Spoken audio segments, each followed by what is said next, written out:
workers, of course, in partnership under the same one country team with the DFA and our embassy at Doha to provide uh, legal and welfare assistance to the 20 who were arrested. Uh, More specifically, first and foremost, ang tanong ng presidente, Okay. kamusta na sila? Their welfare, their well-being. Kaya't nagkaroon tayo ng Nice. welfare visits with our one country team under Ambassador Melicor. We had our labor attaché, his name is Attorney Ed Ferrer, along with our retained Qatari legal counsel, conduct uh, visits in the detention centers in the jails where the 20 were held. Uh, there were 12 males. There are 12 males and 5 females and 3 minors. And of course, we know na unang nakalaya yung 3 minor de edad. Naiwan yung 12 kalalakihan and 5 na kababaihan in separate detention or jail facilities. The second and more important, should I say, directive of the president was to secure their immediate release. And with um,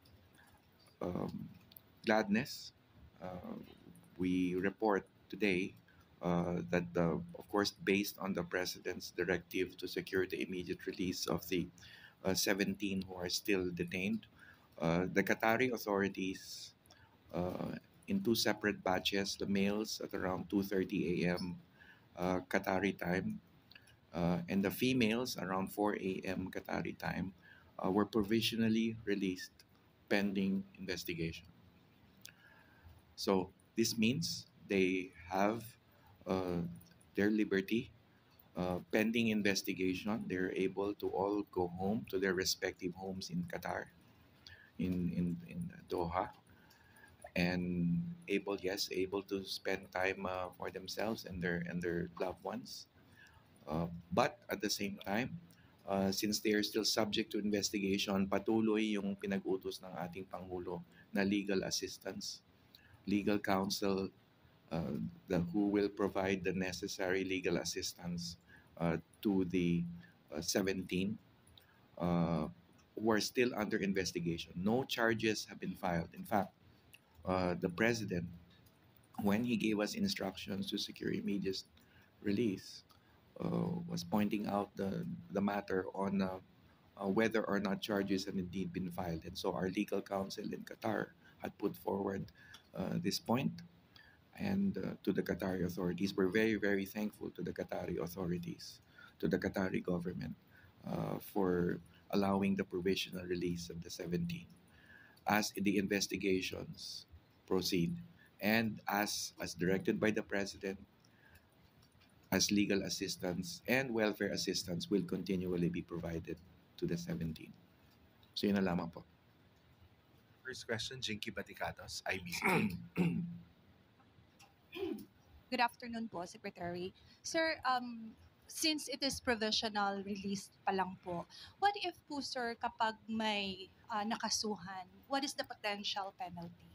Yes, I think before I respond to that, Jinky, I need to always put in that reminder to our kababayans to please observe host country laws and regulations. Dito yung nangyari sa Qatar, humantong sa arrests. But when it comes to mass actions and assemblies, they are regulated in their respective host countries. And in some countries, maaring walang arrest na nangyari. But we know there are other countries that have taken note of mass actions and have been monitoring the movements, the behavior of our Filipino communities abroad. So ang mensahe ay mag-ingat lang po. Siguraduhin sundin ang batas, ang mga regulasyon ng host countries. And sorry, Jinky, pakiulit na lang. Yes, sir. If ever lang po, sir, na may nakasuhan or makakasuhan, ano po yung mga potential penalty kayo? Okay. Ang alleged dahilan ng kanilang pagka-aresto ay yung matter on illegal assembly or gathering without a permit uh, and gatherings that potentially disturb public security. Ito yung mga aligasyon. Okay? Kaya ang legal defense natin will be there ready to defend our 17 from these allegations as directed by the President. So, ang penalties nitong illegal assembly is 6 months up to 3 years imprisonment and a potential fine of 10,000 Qatari riyals to 50,000 Qatari riyals. Subject, of course, to the recommendation of the prosecutor and the discretion of the Qatari Criminal Court. So, yan ang potential penalty. But as I said, part of the legal assistance that have been so carefully directed by the President is to put up the best legal defense for our 17 kababayans. Maricel Halili, TV5. Magandang hapon po, sir. Sir, ano po yung naging argument ng Philippine government or at least yung basis na inilatag natin to convince the Qatari government na bigyan ng provisional release itong 17 Filipinos? Yes, ang main point is yun nga that they had been detained and an inquiry as whether charges have been filed. Wala pa naman sa ngayon. So perhaps it would be best to secure their provisional liberty in the absence of charges and while investigations are still going on. We know for sure that the Qatari Prosecution Service is still conducting its own inquiry and investigation. Of course, we are also, dahil welfare check ang gusto rin ng ating Pangulo, we want to know for sure if our 17 kababayans are medically safe, are in good physical condition. So in fact, one of the things that we will do, of course, under the leadership of Ambassador Melicor, our labor attaché, will bring in medical help and assistance to check on the 17. So medical condition would be another argument or point raised there in terms of ensuring that they are all physically in good health. And of course, sir, habang nasa provisional release sila, hindi sila pwedeng umuwi dito. Yes, they could not travel outside of Qatar while investigations are going on. But ang mahalaga dito, provisional liberty is still liberty. And that's very important to the president, and that was one first and foremost, alongside the welfare aspect, is to secure their immediate release.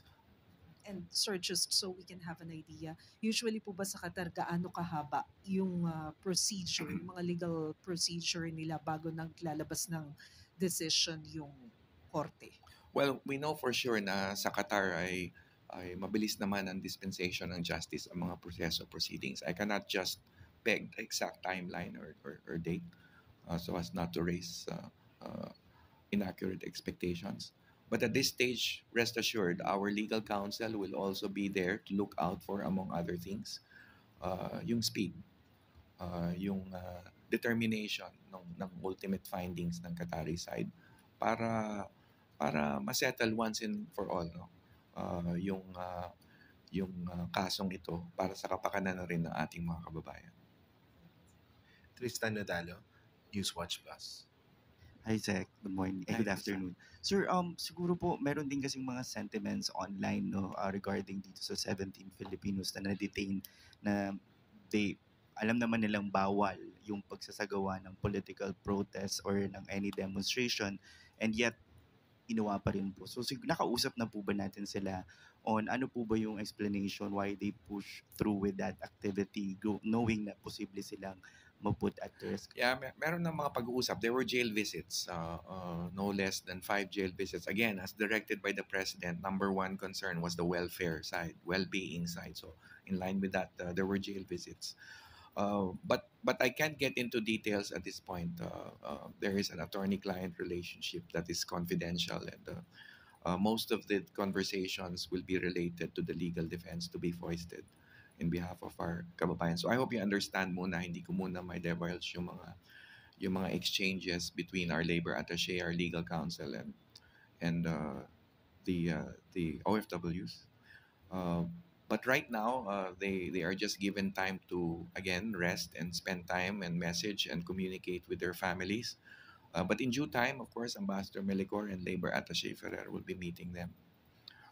Again, in should I say, in terms that will be in line with yung preparation also for their defense. So again, a lot of this will be confidential. I hope you don't mind and I hope you understand. Last follow-up lang. Sir, siguro po kasi syempre, di ba yung sa iba yung pinaglalaban nila. What kind of message does this send, at least for the Marcos administration, na kahit iba po yung paniniwala ng mga OFW, tinutulungan pa rin po ba Yeah, sila? the message this sends is care for our people, for our OFWs. That's the first thing in the president's mind. I have been personally communicating with him for the last few days at paulit-ulit niyang sinasabi yung making sure that the welfare, well-being, and the release will be secured. We also have to emphasize that this is mandated under the law. The President very well knows the mandate of the DMW. Parati niya kaming inaalalahanan tungkol sa pangangalaga ng ating mga OFWs, lalo na sa panahon ng matindi nilang pangangailangan. At ito yon, di ba? Second, I always like to point out that there were women and children involved in the arrest. And for a while, mga unang oras, may mga 2 o 3 na hinanap pa kung nasaan sila, yung detention center. So, there really had to be interventions made. So, we're thankful na nakalaya yung 3 minor de edad. So, there really was no other recourse but a humanitarian and legal and welfare assistance course of action that the President had so directed. Reminder na lang, sir, sa mga OFWs na para hindi po umabot ulit sa ganito. Good point. At the same time, paalala po sa ating mga kababayan na sundin ang batas ng host country. Ulitin ko yung sinabi ko kanina, maaring sa Qatar, aresto ang kinaratnan. But remember, hindi kailangang may pag-aresto para hindi maging sumunod sa batas ng host country, because in some countries ang reaction ng host country is monitoring, surveillance ng activities ng Filipino community. So kailangan talagang mag-ingat, doble ingat, triple ingat, dahil kailangan sundan ang batas ng host countries. And ako naman din sasabihin, I will also be the first to say, tanyag naman ang OFWs sa pagsunod sa batas ng host countries. We have always been good citizens, residents of host countries. Kaya tayo naging sikat sa buong daigdig. So, we are very confident and sure that our OFWs will continue to comply with host country rules, laws, and regulations. Ivan Mayrina, GMA7. Secretary, seeing at this point, up to this point, that no charges have been filed, are we definite that the Filipinos were being held for mass actions? Because I was just watching a video on social media of a Filipino in Qatar claiming to have personal knowledge of the incident, personally knowing one of the 17, and claiming that they are being held not for mass action but for expired QIDs. Well, How true is that? yung personal opinion at rekomendasyon o anuman ng isang tao is one thing. Pero yung nakikita ng Qatari authorities at kung ano ang inimbestigahan nila at kung ano yung magiging depensa natin doon is another thing, and that will be the subject of the investigation. I hope you understand, Ivan, hindi ko muna sasagutin ng detalyado yon kasi kasama yan sa pagtulong, legal assistance at defense natin sa kababayan natin. Yung mga detalyadong aspeto ng bakit kayo naroon, ano ang hinala o charge ng Qatari side. All of these things will come to the fore dun sa investigation, and our lawyers are well equipped to address this in defense of our people. So hindi ko muna tatalakayin yung bahagi niya. That's a very, very sensitive area. And the opinion of one, should I say, will not necessarily will have any bearing dun sa proceedings before the Qatari authorities. Thank you, Secretary. Ira Panganiban, DZRJ.